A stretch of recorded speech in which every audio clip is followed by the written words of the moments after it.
roles that I feel once they're played by a Black or non-white actor, that character then just in my head becomes non-white. I think one character that really embodies this for me, particularly when it comes to Blackness, is Persephone from Hadestown. The original Hades and Persephone was an older white man, Patrick Page, and his younger Black / biracial wife, Amber Gray, right? I personally love seeing this first off just because we don't really see a lot of interracial relationships on Broadway in the first place. That's number one. But also, I really loved how it showed Hades using his wealth and using materialism to keep Persephone at bay. Like, Hades really only knew how to show his love for Persephone through things, through materials, through power, through conquering others. That's the only way he understood how to, like, show his love for Persephone. Even though his wife, Persephone, is such a free, loving, wild spirit. Like, his thought, even though he loves her, he clearly, like, adores her.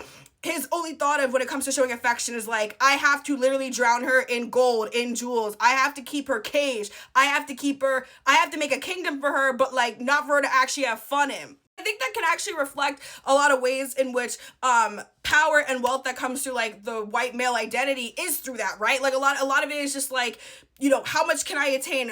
You know, how can I make a problem go away with money? We see this all the time in television shows with leading white male characters, especially like rich white male characters. We're talking about like Don Draper, Logan Roy, like, you know, this is a well-known trope, right? Persephone loves being around her people. She wants to be up on land. Like, she loves her husband, but she wants to be up on land and having fun and singing and dancing. That's how she shows love. So there is a literal fundamental mismatch occurring in how both characters show affection. And even with that, Hades does not see Persephone's people. He does not view the people that look like Persephone. He does not see them as human beings. He does not see them or respect them in any way that he thinks he does Persephone, even though in reality, he doesn't view all of them as human beings. He thinks that he both puts Persephone on a pedestal, but at the same time, he like doesn't respect her. That's why at the end when Orpheus gets Hades to sing, that's what makes Persephone just like so emotional and just like brings down all her walls. That's all she wanted from her husband. She just wanted her husband to see her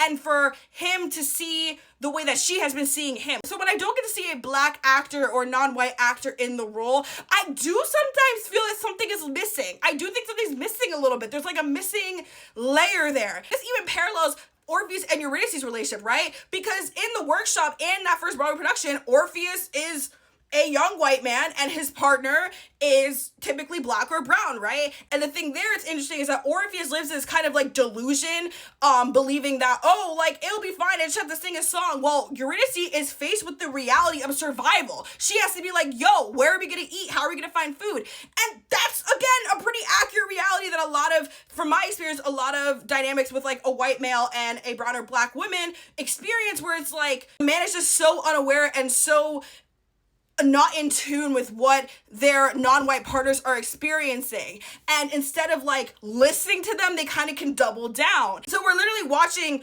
in Hadestown two interracial couples where a white man kind of thinks that what he believes is best, and it leaves his non-white partner kind of having to like sit around and be like, why aren't you listening to me? Like, why don't you believe me? Why don't you trust me? It works out technically for Persephone and Hades, like we believe that things work out for them, but at the end of the day, Orpheus didn't trust Eurydice.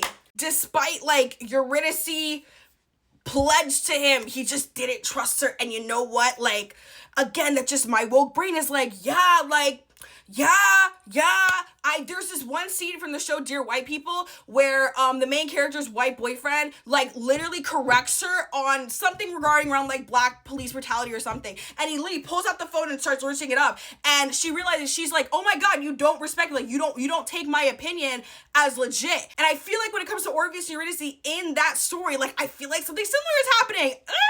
So again, this is no shade to a white actors doing, you know, Persephone or Eurydice. I'm sure y'all are doing a great job, but I do feel like, as someone that was exposed to this media through the two main couples being interracial, I think there's just something gets missed. Don't hate me for this. No, actually, I don't care if you hate me for this. I think I'm right.